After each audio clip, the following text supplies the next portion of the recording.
안녕하십니까 성도 여러분.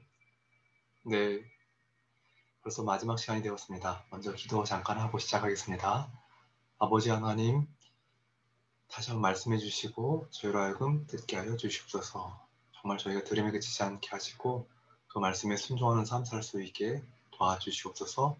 그러므로 주님의 능력의 사람이 될 수 있게, 또한 주님의 이름으로 승리하는 사람이 될 수 있도록 도와주시옵소서. 예수님의 이름으로 기도합니다. 아멘. 안녕하십니까. 저는 이제 한 주일 동안 나는 베드로입니다. 라는 제목으로 같이 말씀을 나누는데요. 베드로의 정말 삶 하나하나씩을 되짚어 보면서 우리도 그와 같은 사람이다. 또한 우리도 베드로같이 승리할 수 있는 사람이다. 라는 생각들을 갖는 시간이기를 원했습니다. 오늘은 그 마지막 시간으로 사도행전 3장 1절부터 나오는 내게 있는 것 내게 주노니라는 제목으로 은혜를 받도록 하겠습니다. 이 말씀은 너무 잘 아시는 말씀이지만 먼저 좀 말씀을 읽고 시작하겠습니다. 사도행전 3장 1절부터입니다. 제9시 기도 시간에 베드로와 요한이 성전에 올라갈새 나면서 안전뱅이 된 자를 사람들이 메고 오니 이는 성전에 들어가는 사람들에게 구걸하기 위하여 날마다 미문이라는 성전문에 두는 자라.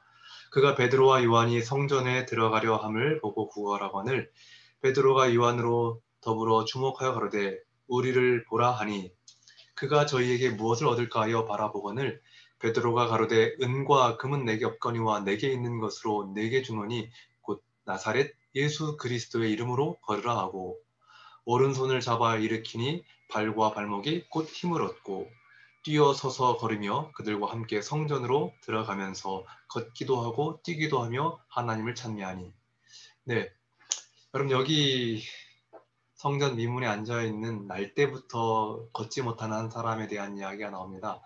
그런데 네, 사도행전에는 이 사람이 벌써 40살이 되었다고 기록하고 있습니다. 그가 어떻게 예루살렘에 왔을까요? 그런 예루살렘에 사는 사람일까요? 네, 사도행전에 보면 아닌 것 같아요. 왜냐하면 그가 예수님에 대한 소문을 듣고 그 친구들의 도움을 받아서 왔다고 되어 있습니다. 여러분, 그가 예수님에 대한 이야기를 들었을 때 얼마나 기분이 좋았을까요? 어떤 한 선지자가 나왔는데 그 선지자가 환자들을 고치는 거예요. 38년 된 중풍병자들을 고쳤다는 이야기, 어쩌면 지붕에서부터 내려온 중풍병자에 대한 이야기, 좀 누워있는 사람들이 걸었다는 이야기를 들었을 때 그는 걸을 수 있다는 희망이 생기지 않았을까요? 어쩌면 그 이유 때문에 그는 정말 어쩌면 멀고 먼 길을 걸어서 어쩌면 걷기보다는 이제 왔겠죠. 와서 드디어 이제 예루살렘에 왔습니다. 근데 듣게 된 소식은 무엇이었습니까? 참 안타깝게도 그가 그렇게 만나고 싶어 했던 예수란 선지자가 죽었다는 것입니다. 그것도 처참하게 죽었다는 것입니다. 이 소식을 들은 이 안전뱅이는 어땠을까요? 그의 삶이 너무 비참해 보이지 않았을까요? 나는 왜 이렇게 되는 게 하나도 없었을까? 조금만 더 일찍 오면 어땠을까? 그 예수를 좀 내가 한 번이라도 만나고 죽었으면 얼마나 좋았을까? 예수님이 나를 좀 한 번이라도 보고 그분 죽으면 얼마나 좋을까? 내가 걷기라고 해서 한 번이라도 걸어봤으면. 왜요? 그는 한 번도 걷지 못했던 사람이니까요. 아무튼 그는 다시 예전의 삶으로 돌아갑니다. 그의 사연에 대한 안타까움을 들었는지 그의 친구들은 그를 정말 구걸을 잘 할 수 있는 곳에 그를 안내하죠. 그는 어쩌면 똑같은 하루를 시작합니다. 예전과 똑같은 하루죠. 그렇지만 예전과 똑같은 하루지만 더 비참한 하루하루일 것입니다. 왜요? 내가 조금만 일찍 왔으면 예수를 만났을 텐데 하는 생각이 그에게 들었을 테니까요. 하여튼 그는 다시 그 일을 시작했고 다시 똑같은 일상으로 돌아갔습니다. 그리고 지나가는 사람들에게 손을 벌려 구걸을 합니다. 하루 양식을 얻기 위해. 근데 그때 마침 누가 지나갔다고 성경이 기록하고 계시죠? 네, 베드로와 요한이 지나갔다고 기록하고 있습니다. 네. 근데 베드로가 이 거지에게 이렇게 말하죠. 이 안진뱅이에게 이렇게 말하죠. 나를 주목하여 보라고요. 당연히 그렇게 말하는 이 베드로와 요한을 이 안진뱅이는 보지 않았을까요? 그런데 여러분 생각해 보십시오. 그가 뭐라고 하냐면 돈은 내게 없다는 거예요. 여러분, 돈이 없으면 도대체 뭘 줄 수 있다는 거죠? 저는 요즘 이런 생각이 들었습니다. 우리가 혹시 돈 말고 다른 것을 줄 수 있을까? 우리가 돈 말고 다른 것을 구하나? 여러분 생각해 보면 1970년대, 80년대 우리의 지금 아버지 세대들이 뭘 했냐면 자유를 얻기 위해서 싸웠습니다. 그들이 정말 계엄군들을 위해서 돌을 던지고 그리고 병을 던지고 그렇게 싸우지 않았습니까? 어쩌면 그들은 생명과 맞바꿀 만큼 그 자유를 갈구했던 것 같아요. 그리고 그들은 자신의 명예를 귀하게 여겼습니다. 근데 2000년대를 살아가는, 2020년대를 살아가는 저희들에게 돈 말고 혹시 필요한 게 혹시 있으세요? 혹시 자유가 필요하신가요? 명예가 필요하신가요? 아닌 것 같아요. 어쩌면 더 부유한 세대지만, 더 많은 것들을 가졌지만, 우리에게 지금 필요한 것은 돈밖에 없는 것 같아요.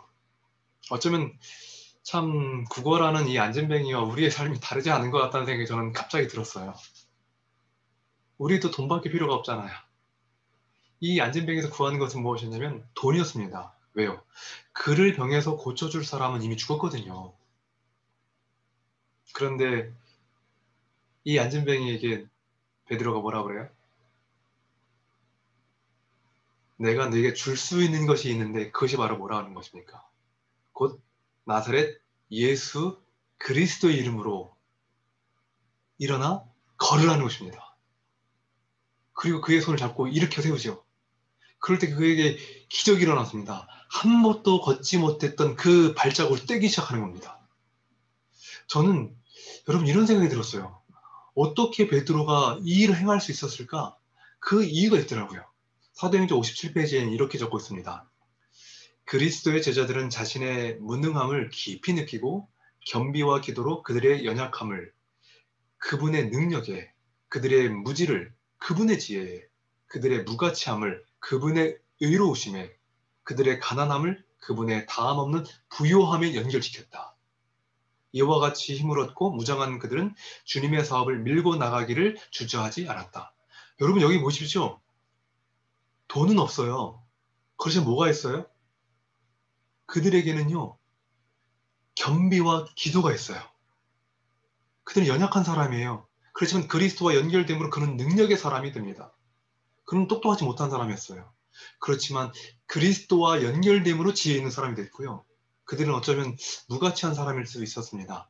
그리고 가치 없는 일을 위해서 살아간 사람일 수 있습니다. 그렇지만 그리스도와 연결됨으로 의로운 사람이 되었습니다. 그리고 그들은 가난한 사람이었습니다. 돈이 없으니까요.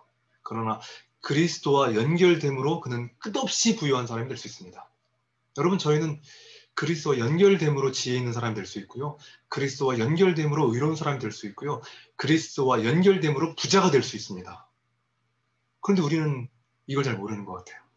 여러분, 기적은 바로 여기서 나오는 거예요.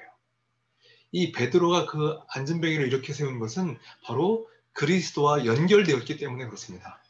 여러분 보십시오. 이 일을 행한 후에 사람들이 이 병 고친 베드로에게 나와서 야, 당신은 정말 대단해. 어떻게 이런 일을 할 수 있지? 그런데 3장 12절에 뭐라고 되어 있냐면 이렇게 되어 있습니다. 베드로가 이것을 보고 백성에게 말하되 이스라엘 사람들아 이 일을 왜 기히 여기느냐? 우리 개인의 권능과 경건으로 이 사람을 걷게 한 것처럼 왜 우리를 주목하느냐? 여러분 그런데 저는 왜 우리를 주목하느냐에만 집중했었어요. 베드로가 겸손해진 사람이니까요. 그런데 왜라는 게 한 번만 나오는 게 아니더라고요. 두 번이 나오더라고요. 첫 번째는 무엇 때문이었습니까? 여기 분명히 이 일을 왜 기히 여기느냐? 왜 우리를 주목하느냐? 네, 맞습니다. 이 일을 한 일은 누구예요? 나사렛 예수 그리스도가 한 일입니다. 이 일이 왜 기이하냐고요? 이 일은 나사렛 예수 그리스도의 이름으로 명하는 모든 사람은 베드로뿐만 아니라 모든 사람이 이 일을 할 수 있다는 것입니다. 분명한 것은 무엇입니까? 예수의 이름으로 우리는 할 수 있고 예수님께서 하실 수 있다는 것입니다. 왜요? 그분은 죽으셨지만 부활하셨고 아직도 우리를 돕는 자이시니까요. 그러므로 저는 이런 기적이 오늘날에도 일어날 수 있다고 저는 확신합니다. 여러분과 제가 누구의 이름으로? 나사렛 예수 그리스도의 이름으로 명하면 됩니다. 그런데 그들의 마음에 어떤 마음이 있었어요? 베드로는 이 일로 인해서 신문을 받죠. 신문을 받는 베드로의 모습을 한번 보시겠습니까? 사도행전 63페이지에서는 이렇게 말씀하십니다. 베드로가 주님이 신문 받을 때 취했던 행동을 기억하는 참석자들은 이제 그를 투옥과 사형의 위협으로 겁나게 할 수 있으리라고 우쭐했다. 네, 얘는 겁주면은 금방 무너질 거야. 이것이 누구의 생각이었어요? 바로 사내들인 회원들과 바리새인들의 생각이었습니다. 그러나 그분이 가장 필요로 하는 시간에 그리스도를 부인했던 충동적이고 자신만만하던 베드로는 신문받기 위해 사내들인 앞에 선 베드로와는 크게 달랐다. 범죄 이후 그는 괘씸하였다.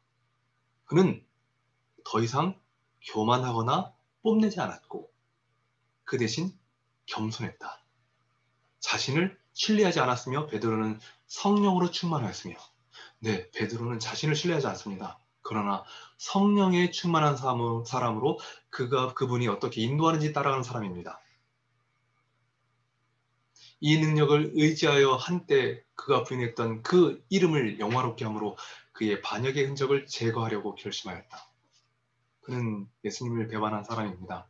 그러나 결심합니다. 내가 이제 주님을 증거하는 사람이 되겠다. 여러분, 그 증거를 어떻게 나타냈죠? 안진뱅이를 일으켜 세우는 것으로. 또한 나를 주목하기보단 그리스도를 주목하게 함으로. 여러분과 제가 마지막에 살아가는 모습이 바로 이런 모습이어야 되지 않을까요? 너무 감동적인 것은 사도행전 64페이지에 이렇게 말합니다. 오직 예수, 이 말 속에 초대 교회의 역사를 특징짓는 생명과 능력의 비밀이 내포되어 있다. 오직 예수. 그 안에 생명과 능력의 비밀이 내포되어 있다. 그것이 초대 교회의 특징이었다.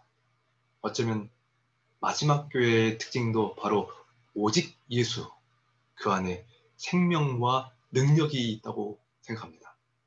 여러분, 저는 베드로이기를 원하고 베드로입니다.